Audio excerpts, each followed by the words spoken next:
Data handling, बेटा इसके अंदर दो वर्ड्स हैं, डाटा और हैंडलिंग। सबसे पहले आपके लिए ये जानना ज़रूरी है कि डाटा क्या होता है। डाटा होता है, data could be any fact, any information, any statistics, any numerical information.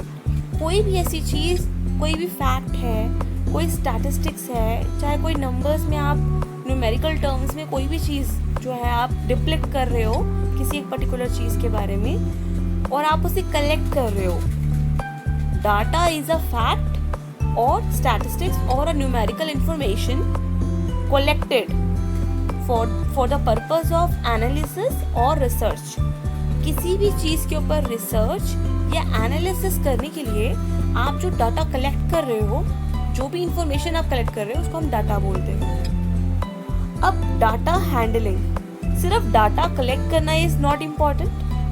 सिर्फ यही तो बहुत नहीं है बेटा कि आप डाटा कलेक्ट कर लो and your work is done. आप डाटा किसी पर्पस के लिए कलेक्ट कर रहे हो तो उसके लिए उसकी प्रॉपर एनालिसिस, उसकी प्रेजेंटेशन, सारी चीज़ें इंपॉर्टेंट हैं। तो डाटा को हम किस तरीके से हैंडल कर रहे हैं वो हम इस टॉपिक में डिस्कस करते हैं। What is data handling? Data handling क्या होता है? Data handling is the process of collecting, organising, analysing, interpreting and presenting information in a way that is helpful to others. Data handling जो है एक प्रक्रिया है, एक प्रोसेस है ऑफ कलेक्टिंग। जब आप डाटा को कलेक्ट कर रहे हो, उसके बाद है ऑर्गेनाइजिंग, आपको उसको ऑर्गेनाइज करते हो कि उसको हम एक प्रॉपर वे में ऑर्गेनाइज करते हैं ताकि उसके बारे में हम और पता लगा सकें, उसको एनालाइज कर सकें। उसको कहेंगे हम ऑर्गेनाइजिंग। फिर है एनालाइजिंग। एनालाइजिंग मतलब उसको पूरा एनालिसिस किया जाता है कि उसका विश्लेषण किया जाता है कि वो क्या है। इंटरप्रेटिंग, उसको इंटरप्रेट किया जाता है इन टर्म्स ऑफ स्टैटिस्टिक्स ताकि वो कंपैरेबल रहे, कंपैरिजन उसका हो सके। उसके बाद the last important step is presenting the information. आपको सिर्फ कलेक्शन या ऑर्गेनाइजेशन आपने क्यों करा? उस इंफॉर्मेशन को प्रेजेंट करने के लिए। तो आपको उस इंफॉर्मेशन को प्रेजेंटेबल बनाना है ताकि एक आम इंसान उसको समझ पाए in a way that is helpful to others. आप उस इस वे में से कलेक्ट करेंगे कि वो अदर्स औरों के लिए जो है वो हेल्पफुल रहे। Why do we need to do data handling? हम डाटा हैंडलिंग क्यों करते हैं? उसकी ज़रूरत क्या है हमको करने की? To record important data and analyzing it. हम जो important डाटा है उसको कलेक्ट करते हैं, रिकॉर्ड करते हैं और उसको एनालाइज करते हैं। For research purpose, research purposes के लिए इसको यूज़ किया जाता है। For planning, data analysis is important. कई प्लानिंग्स, क्या हर प्लानिंग्स के लिए आपको data analysis is very important. To maintain daily records, ये हम आमतौर पर डेली रिकॉर्ड जो हमारे रोज़मर्रा के रिकॉर्ड्स हैं उनको रखने के लिए, हेल्प करने के लिए ये हम डाटा हैंडलिंग करते हैं। To make the calculations easy in commerce, business या कॉमर्स में आपका हेल्प हो सके, कैलकुलेशंस आसान हो सके, इसके लिए हम डाटा हैंडलिंग करते हैं। प्लानिंग्स, चाहे वो मैनेजरियल लेवल पर हो, चाहे इंडिविजुअल लेवल पर हो, चाहे गवर्नमेंट लेवल पर हो, किसी भी चीज़ की प्लानिंग करने के लिए आपको उस चीज़ का डाटा कलेक्ट करना पड़ेगा। उसका जो हिस्ट्री है, चाहे प्रेजेंट डाटा है, वो कलेक्ट करना पड़ता है। फिर वही बात आ गई बेटा मैनेजरियल डिसीजंस। मैनेजरियल जो इम्पोर्टेंट डिसीजंस हैं उनको लेने के लिए डाटा कलेक्ट करना पड़ता है। Government planning and global planning, world wide भी अगर कोई प्लानिंग्स हो रही हैं तो उसके लिए भी डाटा कलेक्ट किया जाता है। अभी आप देख रहे हैं जैसे कि कोविड-19 चल रहा है तो उसके फैक्ट्स जो हैं आपको डेली बेसिस पे मिल रहे हैं। तो वो फैक्ट्स रिकॉर्ड हो रहे हैं, उनको कलेक्ट किया जा रहा है, उसको स्टेट वाइज, डिस्ट्रिक्ट वाइज जो है इसको डिस्ट्रीब्यूट करा जा रहा है और एक टेबुलर फॉर्म में आपको वो दिखाया जा रहा है। उसके बाद आपको ग्राफ्स में दिखा रहे हैं ताकि आपके लिए वो जानकारी जो है यूजफुल हो, सहायक हो, आपकी मदद करे। Where is data handling use? Data handling कहाँ कहाँ यूज होती है? Data handling is mostly used by doctors to keep record of their patients. Doctors जो है डाटा हैंडलिंग करते हैं अपने पेशेंट्स का रिकॉर्ड रखने के लिए कि कौन सा पेशेंट था, उसका क्या डिजीज़ था, उसका क्या हिस्ट्री था, इस सब का पूरा वो रिकॉर्ड रखते हैं. By scientist for research purposes, scientist record रखते हैं, उनको रिसर्च पर्पस में वो हेल्प करता है. By companies for their strategies, companies जो है अपनी स्ट्रैटेजीज को फॉर्मुलेट करने के लिए डाटा हैंडलिंग का यूज़ करता है. By government for their policies, 5 year plans हो चाहे 1 ईयर प्लानिंग हो, चाहे कोई भी प्लानिंग हो, गवर्नमेंट हमेशा डाटा कलेक्ट करती है, उसके बाद जो है वो अपनी पॉलिसीज रेडी करती है, फ्रेमवर्क रेडी करती है. By weather department for weather forecast, weather forecast के लिए जो है वेदर डिपार्टमेंट जो है डाटा कलेक्ट करता है. बाय टीचर्स, हम जो है आप बच्चों का परफॉर्मेंस, कि आपका पिछले पीरियोडिक टेस्ट में कितने मार्क्स थे, हाफ ईयरली में कितने मार्क्स हैं और अब इम्प्रूवमेंट हुई है या नहीं हुई, आपकी परफॉर्मेंस को मेजर करने के लिए, आपके इम्प्रूवमेंट या आपका जो अगर इम्प्रूवमेंट है तो किस एस्पेक्ट में होना चाहिए, इस सबको डिप्लेक्ट करने के लिए हम डाटा हैंडलिंग में यूज़ की जाती है. और भी इसके बहुत डे टू डे लाइफ में भी इसके बहुत यूजेस हैं.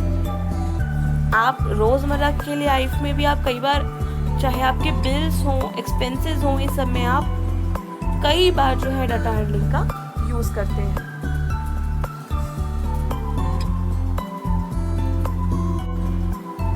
How do we do data handling, हम डाटा हैंडलिंग कैसे करते हैं, इसके बारे में जब डेफिनेशन में बता रही थी तभी आपको बताया था. तो इसका जो फर्स्ट स्टेप है वो है डाटा कलेक्शन. हम डाटा जो है वो कलेक्ट करते हैं, चाहे वो सैंपल के बेसिस पर हो या एक्सपेरिमेंट के बेसिस पर हो. या तो हम कुछ एक सैंपल मतलब हुआ कुछ इंडिविजुअल का ग्रुप हमने सेलेक्ट कर लिया कि हम इनके ऊपर जो है इन्हीं का डाटा कलेक्ट करेंगे, या फिर हम कोई एक्सपेरिमेंट कर रहे हैं, एक्सपेरिमेंट के बेसिस पर जो डाटा बना है उसके बेसिस पर हम कलेक्शन करते हैं. दूसरा स्टेप है organising grouping variable categories. Organising मतलब कौन सा डाटा जिस ग्रुप के अंदर आ रहा है हम उसको उस हिसाब से ऑर्गेनाइज करते हैं. फॉर एग्जांपल, अगर मैं कलेक्ट कर रही हूँ डाटा जो है कि 4th क्लास में कितने बॉयज़ हैं और कितने गर्ल्स हैं, तो पहले मैं डाटा कलेक्ट करूँगी कि इसमें पहला फर्स्ट रोल नंबर है वो बॉय है या गर्ल है, फिर सेकंड रोल नंबर है वो क्या है. इस तरीके से मैं डाटा कलेक्शन करूँगी. उसके बाद मैं उसको ऑर्गेनाइज करूँगी कि गर्ल्स 4th A में इतनी थी और 4th B में इतनी, तो मैं ग्रुपिंग करूँगी उसकी.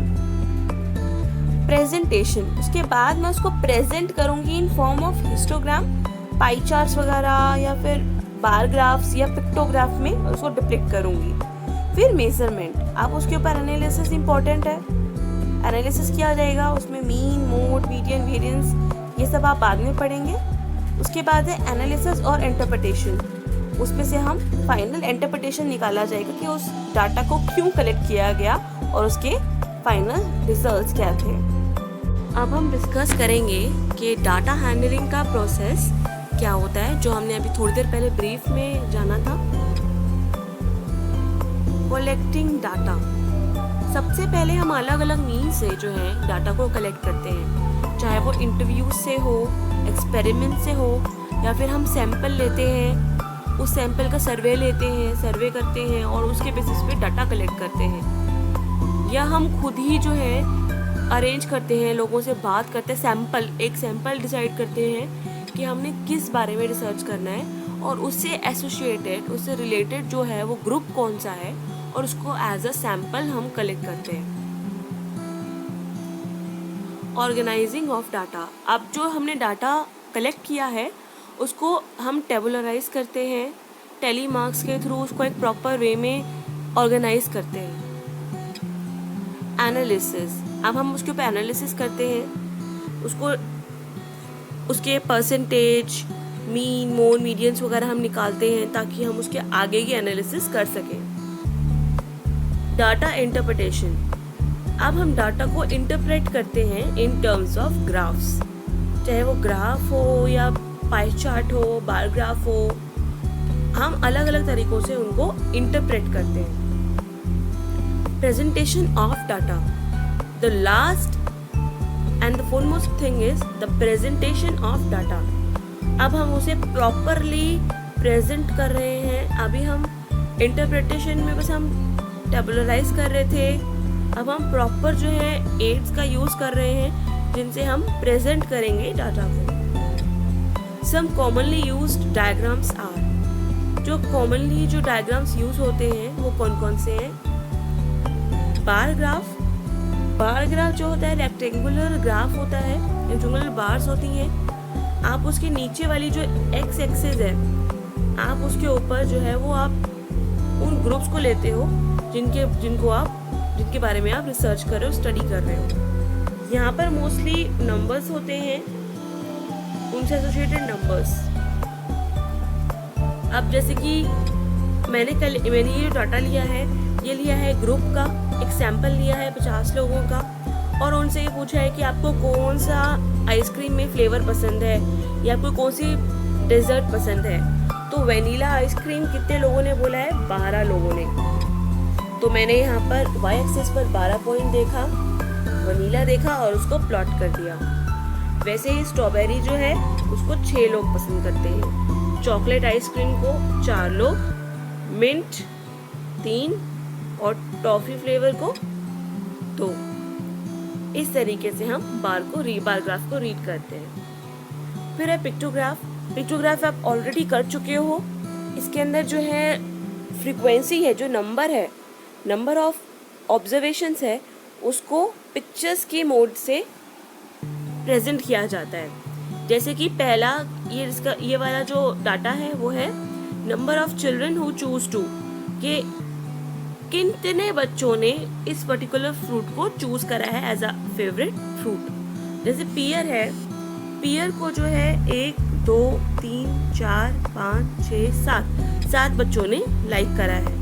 वाटरमेलन को 1 ने, ऑरेंज को 1 बच्चे ने, एप्पल को 1 बच्चे ने, बनाना को 1 बच्चे ने। टैली मार्क्स,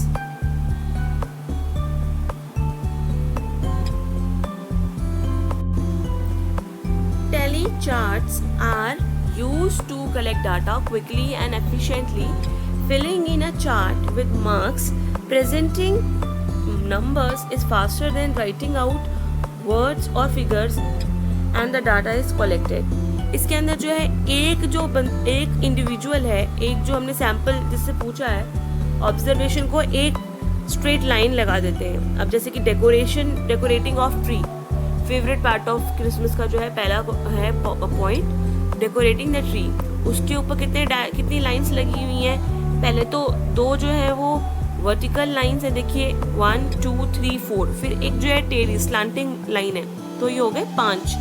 तो ऐसे 4 लाइन करके एक लाइन क्रॉस कर देते हैं, इसका मतलब है 5 लोग, 5 का ग्रुप। उसके बाद देखिए जो लाइंस लगी हुई है वो 4 है, इट मीन्स 5 + 4 = 9। 9 लोगों ने जो है डेकोरेटिंग ऑफ ट्रीज को सिलेक्ट किया है। इसी तरीके से बाकी भी टैली मार्क्स हैं, इस तरीके से भी हम रिप्रेजेंट करते हैं। पाई चार्ट, ये बहुत commonly use circular statistic graph है। इसके अंदर जो है आपको प्रॉपर्ली शो किया जाता है कि पूरा जो सर्कल है that shows the complete sample. जो पूरा ग्रुप है उसको शो करता है पूरा सर्कल, उसका कितना पार्ट जो है एक ग्रुप की तरफ है। जैसे कि ये जो ऑब्जर्वेशन ये वाली है, इसके अंदर हम डिस्कस कर रहे हैं कि कितने लोगों को जो है कौन सी गेम पसंद है, फुटबॉल, हॉकी, बास्केटबॉल या राउंडर्स। तो अभी आप देखो सबसे ज़्यादा पोर्शन, हाफ पोर्शन जो है वो है ग्रीन पोर्शन, और ग्रीन पोर्शन है बास्केटबॉल का। मतलब जो जिस ग्रुप में डिस्कशन करा गया है उस ग्रुप के आधे लोगों को बास्केटबॉल पसंद था। उसके बाद रेड वाला पोर्शन है, रेड वाला पोर्शन किस चीज़ का है? हॉकी का। तो हॉकी उसके बाद लाइक करा गया है। पर्पल वाला फिर है ब्लू पोर्शन जो है फुटबॉल का है, पर्पल पोर्शन जो है वो राउंडर्स का है। When do we do data handling in our daily lives? अब मैं आपको कुछ एग्जाम्पल्स दिखा रही हूँ कि हम कब कब जो है डाटा हैंडलिंग जो है अपनी लाइफ में यूज करते हैं। आइए आपको मैं दिखाती हूँ कुछ वीडियोस। नमस्कार बच्चों। अच्छा बच्चों, आप बताइए कि आपकी सबसे फेवरेट, सबसे मनपसंद मिठाई कौन सी है? किन बच्चों को लड्डू अच्छा लगता है? अच्छा, तो एक बच्चे को लड्डू अच्छा लगता है। आप में से कितने बच्चों को जलेबी पसंद है? तो 3 बच्चों को जलेबी पसंद है। और गुलाब जामुन? अच्छा, तो 2 बच्चों को गुलाब जामुन पसंद है। इससे हमें क्या पता चला कि सबसे ज्यादा पसंद करे जाने वाली मिठाई जो है वो है जलेबी। कैसे मैम? जलेबी कैसे सबसे ज्यादा पसंद करे जाने वाली मिठाई हो गई? ये देखिए, लड्डू को सिर्फ एक बच्चा पसंद करता है, जबकि जलेबी को 3 बच्चे, वहीं पर गुलाब जामुन को 2 बच्चे पसंद करते हैं। तो बेटा हमने देखिए, ये हमने बार ग्राफ बनाया जिसमें हमें पता चला कि सबसे लंबी जो बार है बार ग्राफ के अंदर वो है जलेबी की। इससे हमें पता चला कि सबसे ज्यादा पसंद करे जाने वाली मिठाई जलेबी है।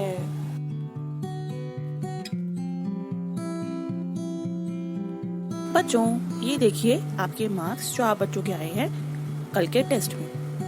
हाईएस्ट मार्क्स इस टेस्ट में रहे 16 और लोएस्ट 9। मैम, हमें ये कैसे पता चलेगा कि किसके मार्क्स लोएस्ट हैं और किसके हाईएस्ट? ये देखिए बेटा, जब आप marks obtain by the students, जो बच्चों के नंबर आए हैं टेस्ट में, उसको अगर आप ग्राफ पे प्लॉट करेंगे तो ये कुछ ऐसा दिखेगा।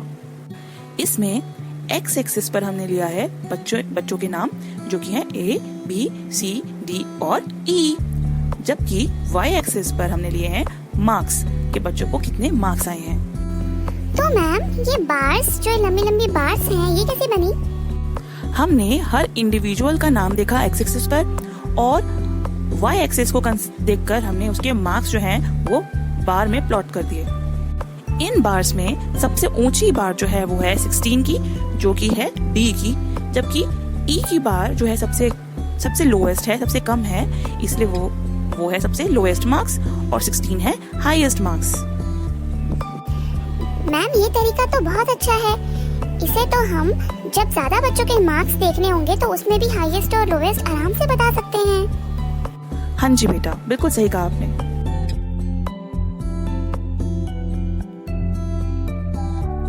बच्चों, आपको पता है कि आपकी क्लास में बॉयज ज्यादा हैं कि गर्ल्स?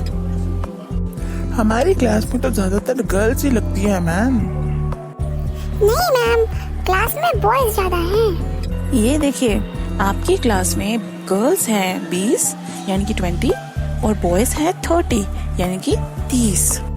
अगर हम इसको एक पाई चार्ट पर प्लॉट करें तो ये कुछ ऐसा दिखेगा।